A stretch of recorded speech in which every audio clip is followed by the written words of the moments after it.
Selamat malam. Saat ini saya akan membaca kitab Mika. Mika yang pertama.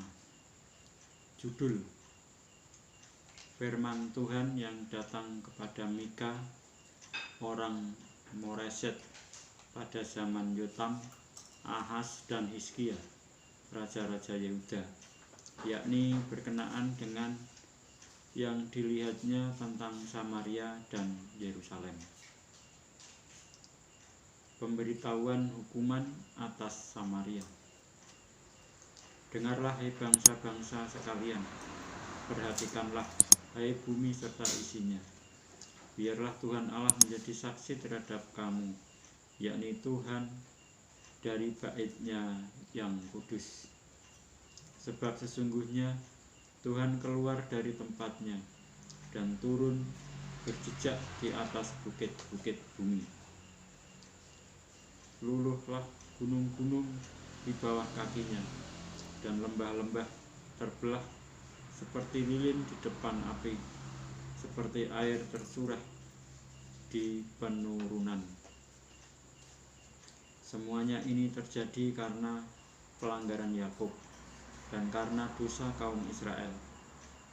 Pelanggaran Yakub itu apa? Bukankah itu Samaria? Dosa kaum Yehuda itu apa? Bukankah itu Yerusalem? Sebab itu aku akan membuat Samaria menjadi timbunan puing di padang, menjadi tempat penanaman pohon anggur.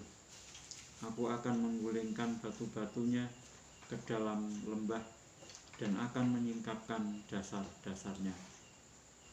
Segala patungnya akan diremukkan, segala upah sundalnya akan dibakar, dan segala berhalanya akan kuhancurkan. Sebab dari upah sundal dikumpulkan semuanya itu, dan akan kembali menjadi upah sundal. Nabi meratapi nasib Yehuda dan Yerusalem. Karena inilah aku hendak berkeluh kesah dan meratap,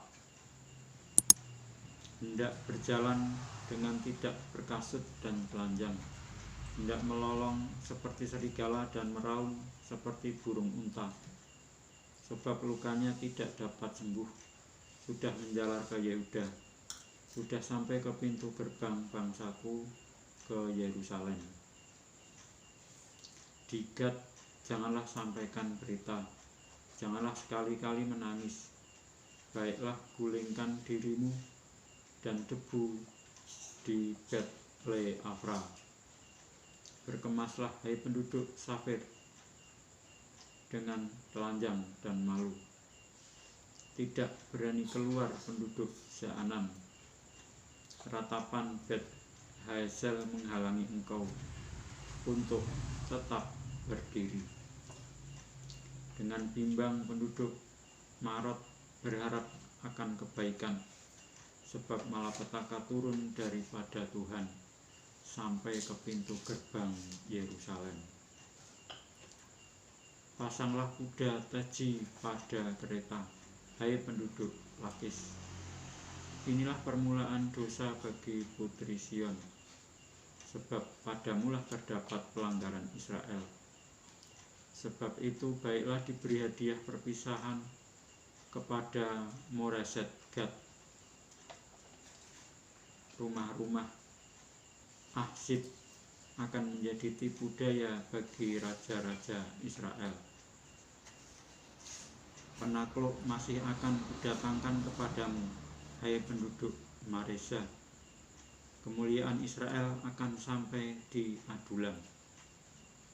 Cukurlah dan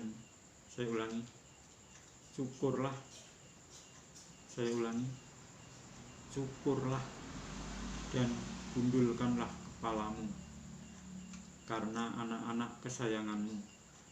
Jadikanlah kepalamu gundul seperti gundulnya burung bangkai, sebab daripadamu mereka akan masuk pembuangan. Saya lanjutkan membaca Mika yang kedua.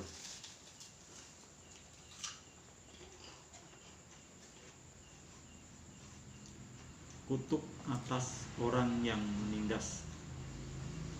Celakalah orang-orang yang merancang kedurjanaan dan yang merencanakan kejahatan di tempat tidurnya, yang melakukannya di waktu fajar, sebab hal itu ada dalam kekuasaannya. Yang apabila menginginkan ladang-ladang, mereka merampasnya, dan rumah-rumah mereka menyerobotnya. Yang menindas orang dengan rumahnya, manusia dengan milik pusakanya. Sebab itu beginilah firman Tuhan, sesungguhnya aku merancang malapetaka terhadap kaum ini, dan kamu tidak dapat menghindarkan lehermu daripadanya. Kamu tidak dapat lagi berjalan angkuh, sebab waktu itu adalah waktu yang mencelakakan. Pada hari itu orang akan melontarkan sindiran tentang kamu, dan akan memperdengarkan suatu ratapan, dan akan berkata, kita telah dihancur luluhkan, bagian warisan bangsaku telah diukur dengan tali, dan tidak ada orang yang mengembalikannya. Ladang-ladang kita dibagikan kepada orang-orang yang menawan kita. Sebab itu tidak akan ada bagimu orang yang melontarkan tali dengan undian di dalam jemaah Tuhan. Janganlah ucapkan nubuat, kata mereka itu.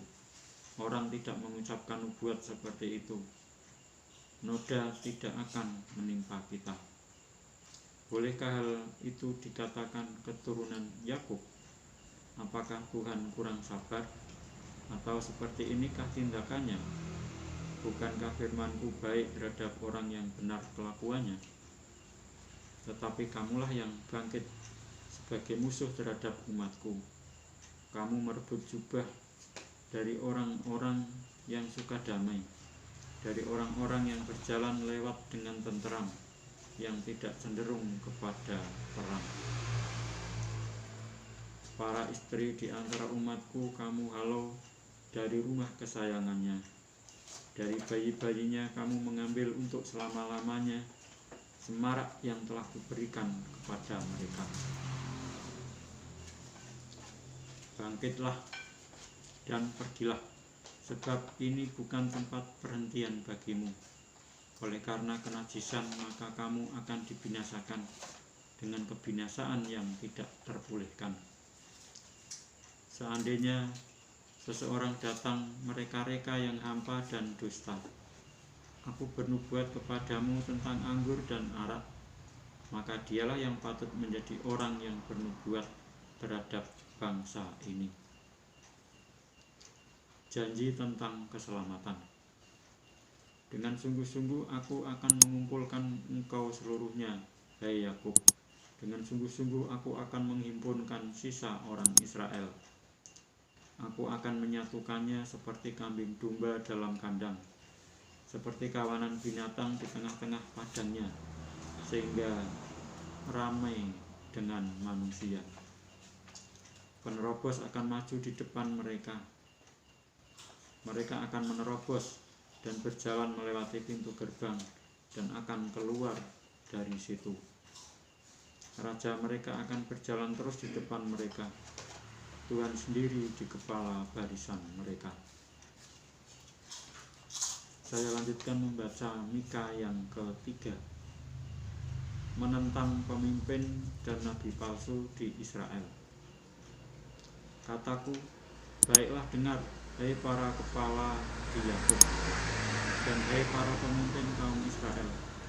Bukankah selayaknya kamu mengetahui keadilan, hai kamu yang membenci kebaikan dan yang mencintai kejahatan? Mereka merobek kulit dari tubuh bangsaku dan daging dari tulang-tulangnya. Mereka memakan daging bangsaku dan mengupas kulit dari tubuhnya. Mereka meremukkan tulang-tulangnya dan mencincangnya seperti daging dalam kuali, seperti potongan-potongan daging di dalam belanga. Mereka sendirilah nanti akan berseru-seru kepada Tuhan, tetapi Ia tidak akan menjawab mereka. Ia akan menyembunyikan wajahnya terhadap mereka pada waktu itu.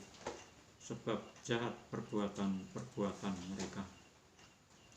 Beginilah firman Tuhan terhadap para nabi yang menyesatkan bangsaku, yang apabila mereka mendapat sesuatu untuk dikunyah, maka mereka menyerukan damai.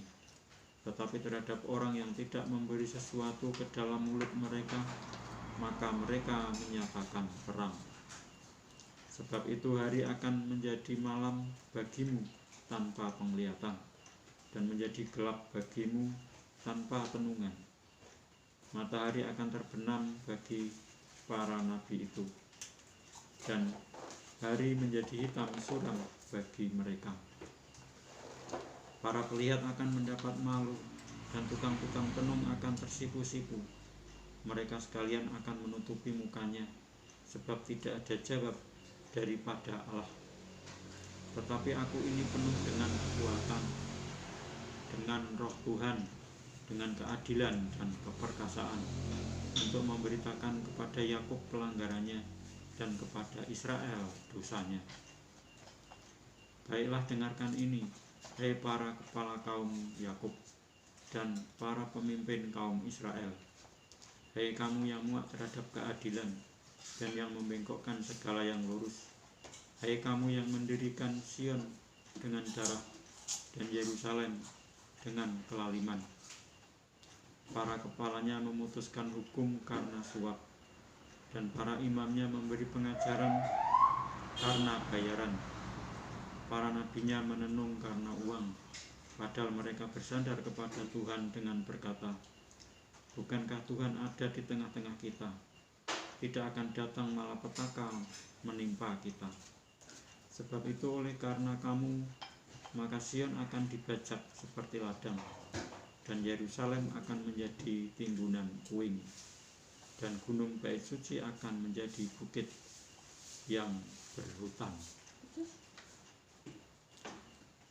Saya lanjutkan membaca Mika yang keempat. Sion sebagai pusat kerajaan damai.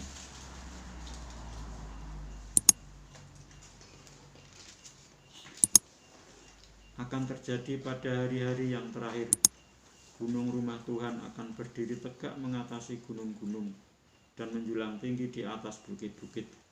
Bangsa-bangsa akan berduyun-duyun ke sana, dan banyak suku bangsa akan pergi serta berkata, mari kita naik ke gunung Tuhan, ke rumah Allah Yakub, supaya ia mengajar kita tentang jalan-jalannya, dan supaya kita berjalan menempuhnya.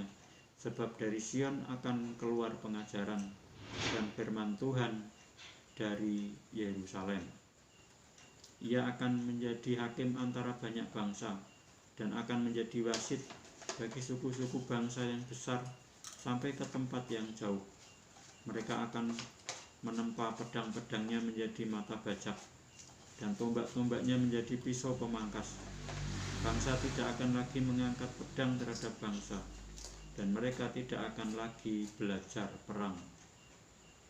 Tetapi mereka masing-masing akan duduk di bawah pohon anggurnya dan di bawah pohon aranya, dengan tidak ada yang mengejutkan, sebab mulut Tuhan semesta alam yang mengatakannya. Biarpun segala bangsa berjalan masing-masing demi nama Allahnya, tetapi kita akan berjalan demi nama Tuhan Allah kita untuk selamanya dan seterusnya. Penyelamatan Putri Sion. Pada hari itu, demikianlah firman Tuhan, aku akan mengumpulkan mereka yang pincang, dan akan menghimpunkan mereka yang terpencar-pencar, dan mereka yang telah kucelakakan. Mereka yang pincang akan kujadikan pangkal suatu keturunan, dan yang diusir suatu bangsa yang kuat. Dan Tuhan akan menjadi raja atas mereka di gunung Sion, dari sekarang sampai selama-lamanya. Dan engkau, hai menara kawanan domba, hai bukit Putri Sion, kepadamu akan datang dan akan kembali pemerintahan yang dahulu, kerajaan atas Putri Yerusalem. Maka sekarang, mengapa engkau berteriak dengan keras? Tiadakah raja di tengah-tengahmu? Atau sudah binasakah penasihatmu? sehingga engkau disergap kesakitan seperti perempuan yang melahirkan. Menggeliatlah dan mengaduhlah, hai putri Sion, seperti perempuan yang melahirkan. Sebab sekarang terpaksa engkau keluar dari kota dan tinggal di padang. Terpaksa engkau berjalan sampai Babel. Di sanalah engkau akan dilepaskan. Di sanalah engkau akan ditebus oleh Tuhan dari tangan musuhmu. Sekarang banyak bangsa berkumpul melawan engkau dengan berkata, biarlah dia dicemarkan. Biarlah mata kita puas memandangi Sion. Tetapi mereka itu tidak mengetahui rancangan Tuhan. Mereka tidak mengerti keputusannya, bahwa ia akan menghimpunkan mereka seperti berkas gandum ke tempat pengirikan. Bangkitlah dan iriklah, hai putri Sion, sebab tandukmu akan kubuat seperti besi, dan kukumu akan kubuat seperti tembaga, sehingga engkau menumbuk hancur banyak bangsa. Engkau akan khususkan rampasan mereka bagi Tuhan, dan kekayaan mereka bagi Tuhan seluruh bumi. Sekarang engkau harus mendirikan tembok bagimu. Pagar pengepungan telah mereka dirikan melawan kita. Dengan tongkat mereka memukul pipi orang yang memerintah Israel. Demikianlah saya telah membaca Mika sampai dengan Mika yang keempat. Dan saya akan melanjutkan membaca Mika yang berikutnya, Mika kelima, tentang Raja Mesias dan penyelamatan Israel pada kesempatan yang akan datang. Sekian.